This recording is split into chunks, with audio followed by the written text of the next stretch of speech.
Hello guys, and welcome back to another cold episode. Tear is not dead. I know that everyone and their mother is believing that it is, but let's be honest with ourselves, it's not. Tear is still very playable. However, what are some of the deck lists that you can play Tear in? Well, here is one of them, at least the one that I tried today. Danger Tear, or Combo Tear, or hey, we're not playing any hand traps, please don't kill me Tear. We'll discuss the problems after, but here is Danger Tear. This is the exact list copied from Jesse Cotton because he came up with 4 different lists, and I would honestly trust a world champion. Sorry, not a world champion, world finalist. But I would trust the literal GOAT when it comes to Tear, much more than me when it comes to deck building. However, there are some choices that I will discuss later at the end of the video. That I personally do not like. However, let's just hop into the quick card by card and the explanations and the fact that Tear is obviously not dead. Yes, banning Merly did hurt. Losing Inagito did hurt. I'm not saying that it didn't, but the deck still can play and it still has lots of gas. So quickly going through the card by card, we're starting off with the dangers. We have triple Jackalope, triple Tsuchinoko, the double Mothman, and the triple Nessie. Now Nessie happens to be an Aqua, which is great because guess what? The Tear monsters require Aquas. Aqua, Aqua. This one is the only one that actually requires 2 tiers, which is specific. But as for the other 2, you just require the Aquas, which is nice, because then you can just use Danger Nessie. Next up, we have the Tears, maxing out on them, the 2 Sheeran, the 2 Havinus, and the triple Rhino Heart, as well as triple Scream, 1 apiece of Crime and Soliac, and 1 Heartbeat, as well as, of course, the Paralino. Next up, we have a whole bunch of 4s in addition to that to allow us to go into rank 4s more easily. We have things like Zephyros, the double Snow. Snow is actually very good at just in general being able to allow us access to Zeroboros more efficiently for OTKs and stuff like that. So there's that. We next up have the Ishizus. We're still playing those. So the Keldo, the Mudora, and the Kelbeck, which is pretty nice. Then we have Deshrudo, which is a pretty interesting card, but you'll see why this is more so in here at the end. Yeah, we have the 2 Deshrudos. We also have 2 Gizmecha Orochis because it is a nice card to just get a free body on our field. So there's that. I'm just going to tell you right now, I'm not a big fan of this card. One, I am not lucky enough to actually have this matter most of the time, where being able to just summon a body onto my side of the field that is a dark is worth it. So most of the time I'm just like banishing 8 for more or less no effect. So there's that. My opponents are just too good. We're gonna go with good. We're also playing a triple Pot of Desires, which is actually just Pot of Greed. This card is very good. Again, I'm not lucky enough. I tend to banish all of my names or just immediately get Ash Blossomed because that just always happens. I never draw my names. I always banish them, and I always immediately die afterwards because I draw off of the Pot of Desires. Literally, just more Pot of Desires. I've very rarely not done that. So there you go. Don't be me. Just be luckier. We're obviously also playing the 1 Foolish Burial and triple Polymerization. Super Polymerization, not regular Polymerization. Yeah, we're playing triple Super Polymerization because it's very, very strong. Moving on, we have ourselves the extra deck, which is the 1 of Muddragon, 1 Kitkalos, 1 Rukalos, 1 Kaleido Heart, and 1 Garura. That's basically it for the fusions. Here's the thing. No, we'll talk about that at the end. Cool. We're also playing 1 Chaos Ruler because Deshrudo happens to be a tuner that we can actually utilize to go into the Chaos Ruler. However, it makes it easy to go into 7s, and this happens to be an 8. So what you have to do is you have to have a 3 on your field, which isn't too difficult with the dangers. So you have a 3, you target one of the 3s, you make this a 4, and then with another 4, you're able to go into the Chaos Ruler. Next up, we have a bunch of rank 4s. We have the Abyss Roller, we have the Redoer, we have the Dugaris, and of course, the double Azaias. Then, of course, we have IP Masquerena, Dark, Curious, Nightmare Unicorn, and Zeroboros. So that's it for the deck. Let's hop into the replays and show you how this deck performs. Alright, so here we are going first incredible. We're going to go for the Rhino Heart, dump the Shearing here, because we drew 2 Rhino Hearts, surprisingly. And immediately go for the Kit Hollows. Kit Hollows effect is going to be negated, but that's fine. We're just going to go for the Pot of Desires here. We're going to activate the effect of Pot of Desires, draw the second Rhino Heart. That's fine. We're going to go Destrudo into the Orochi, link all of those off for Curious. Now, I didn't actually talk too much about Curious, and this is why. Curious is a very good card. And I wanted to talk about this in a replay to actually show you what Curious does. 3 monsters, same attribute, different types. Now, this is normally supposed to be made with, like, actual Lightsworns, because it's a Lightsworn card. But you could just make it with basically any 3 darks, which, hey, we have a lot of those. We have a lot of those. We have a lot of darks. Right, we had the Destrudo, the Orochi, and the Kit Kalos there, and Kit Kalos was negated, so might as well. But on summon, it sends any card from your deck to the grave. This card is stupid. This card is dumb. This card is silly. This card is a bit absurd. And then on top of that, if a card is sent from the deck to the grave, you send another. Now, granted, if this gets ashed, it's not nearly as good, but that's fine.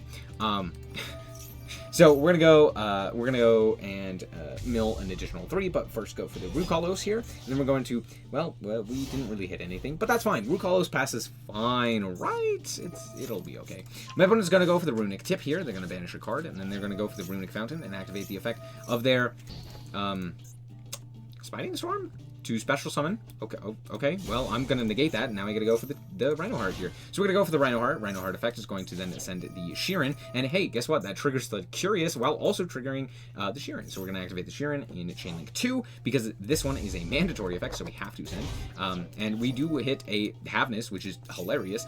So we don't actually have to activate the Kit Kalos to send anything there. And my opponent realizes the writing on the wall and just concedes. What would have happened is I would have actually gone for the Kaleido Heart, which then would have shuffled away the Runic Field Spell, which then means that that Runic stuff that they had is just dead. They don't get access to any of that Runic stuff. And my opponent was on Runic Naturia, if you wanted to know. So yeah, losing out on the Runic stuff kind of kills them. So good game. All right, here we are once again going first, and okay, not the greatest of hands. I'm gonna set the Super Polymerization and activate the Jackalope, hit the Havness, and wow, sometimes you are just better. Look, this deck is entirely luck based. You have to do stuff like this. I drew a tier, fantastic. We're gonna go for the Kit Hollows here. Gonna activate the effect of the Kit Hollows and go for the Rhino Heart. Now, granted, if I didn't hit Havness there, if I draw into basically any other danger or something along those lines, at the very least I could have gone for, sorry, no, that's what it was. If I didn't hit Havness, and I hit one of the other 3 cards in my hand, no, it had to be one of the other 2 cards in my hand, besides the Jackalope and the Havness, so 50-50, I would have been able to summon 3 monsters to go for the Curious and do the Curious line, but alas, that's fine. We're going to go for the Kit Kalos here. Kit Kalos special summon the Rhino Heart. Rhino Heart is then going to mill the, Chainlink 1, the Kit Kalos, Chainlink 2, the Rhino Heart. Rhino Heart then sent the Sheeran. I'm going to activate the effect of the Sheeran to Fusion Summon, and then we're also going to grab up the SnowiKs. Now, granted, I probably should have actually gone for the Rhino Heart here because we do have the SnowiKs here as well, or I should say, because we were also able to search with the Scream, but I did that in the reverse order, so a little bit of a misplay on my part, because, you know, having the SnowiKs is I should say, having Kaleido Heart with the SnowiKs is much better than having the Rukalos here, but that's fine. We also have Super Polymerization. My opponent reveals that they are on Punk. Hooray. They're going to go for the Xiaomin here, activate the effect to grab up the Deernail, and that I'm just going to immediately negate. No, don't want that on my field. We're going to go for the Rukalos here, bring itself back. They're going to go for the triple attack and draw 2 instead of stealing a monster. Okay, I'm not going to lie. I have gotten triple attacked so often, and they've stolen my monster almost every time, and it has literally won them the game. Triple attack is a bullshit card. Please ban it. Moving on. They're going to go for the weirdest play I've ever seen in my entire life. They're going to special summon the Ogre Dancer using the Xiaomin to punch over the Rukalos. That's fine. We have the super polymerization, so we're just going to go Muddragon of the Swamp with their monster, and they are going to set 2 and pass, and then realize that the game is over, because back comes the Orochi. And yeah, they shouldn't see. You know what? Sometimes Rukalos pass is just an FTK. Alright, and here we are once again going first, and yeah, we're just gonna... Nessie? Hope that we get some... There we go! Awesome. Rhino Heart, activate its effect to send the Sheeran, since we already have the Havness. I should have done the Havness here, since we already have the Havness. It doesn't really matter. They're gonna go for the Kit Kalos, and... Huh? Why are we... Not exactly what I would have gone for, but okay. I'm going to grab the SnowiKs here. We're going to go for the Kit Kalos effect here, and we're going to mill nothing, because I'm not that great. That's fine. We still have the Super Polymerization. We still have Orochi. We still have the Havness in hand, as well as the SnowiKs. I'm going to activate the SnowiKs here, and then I'm going to activate the effect of this... Or, sorry, I'm going to activate the Havness, and then activate the effect of the SnowiKs, and then realize that, no, that's not the effect. I'm just activating the SnowiKs, because I don't have a tier on my field, so I can't activate the effect. So I'm just activating it, and now I look like a fool. Whoops! My bad. That's fine. I was going to negate the Unicorn, but no, you can have Birth. That's okay. I did hit the Havness, though. So, yeah, I'm just going to go into Kaleido Heart, because my mills were kind of crazy. Off of the... What was it? Off of the mill 3. Was it just the mill 3 off of Havness? It was the mill 3. No. I milled 1 Rhino Heart earlier, I think. No, I milled a... That's what it was. I milled a Nessie. And then I milled the second Aqua in Havness, which then also Fusion Summoned. And then I also hit the Rhino Heart to go into the Kaleido Heart. Now, I didn't activate the Kaleido Heart, because why would I give them access to a free special summon of another Kashtira monster? I ain't doing that. I'm not dumb. However, as soon as I activate Birth, I go, no, none of that, and I immediately shuffle it away. They're going to try and banish one of my extra deck monsters, and I go, no, that's fine. Anyway. Out comes Punk, because of course it's Punk. Punk is really it's annoying. But they're going to go for the Foxy Tune, and out comes the Sharakusai. Sharakusai? Yeah. And, hey, guess what? That's a perfect super polymerization target. So out comes Garuda. They're going to go to battle and give me a free draw for some reason. Draw into Stream, which is so unbelievably funny. I'm going to go for the Orochi here because I do need as many monsters on field as possible. Fantastic. We're going to draw for turn, and that's also a pretty decent draw, I'm not going to lie. We're going to go normal summon the Scream, normal summon the Sheeran, or sorry, activate the Stream, normal summon the Sheeran. We hit a Zephyros, so we're going to bounce back that SnowiKs, which I would imagine is in the Imperm column, and my opponent can see is realizing that the game is over, and there's no point. Good game. Alright, we're back with the deck, and... Okay, I'm going to be honest with you guys, I cannot play this deck. I lost, like, every coin flip, and here's the thing. This deck isn't bad going second, but I am horribly unlucky. If I went first, which was rare, almost guaranteed my opponent had Maxi, and if I went second, almost guarantee my opponent was playing, like, Stun or an FTK or something along those lines where I was not able to interact in any capacity, and it was horrible. However, if you are like Jesse Cotton, and you actually have good luck, which I'm sure every single one of you is about to say that you don't have good luck, and I'm gonna tell you right now, you probably do actually genuinely think back with your games. I know I don't have the best of draws, but if you have some pretty decent draws, if you have some pretty decent mills, if you've played tier before and you're like, wow, this is pretty good, or if you are at all a branded player, like you actually play branded, you can consider playing this deck. This deck requires a lot of luck, but it is very good. It still has a lot of consistency to it. It's still very strong. It still has the ability to go through the Curious Line and do all of that stuff. And Zeraboros is an absolute powerhouse in a format surrounded by Maxi, and being able to banish 1,000,000 cards and then just punch your opponent because they left something in attack position while actually having gone through the entire Maxi line is very funny because Zeraboros. However, if you are like me and immediately die to basically any hand that you draw because your opponent has... Here's the thing. I'm not drawing terrible hands. That's not what I do. What I do is I give my opponent the exact cards that they need every time. They get it every time. They get the exact cards. They get Martha every time.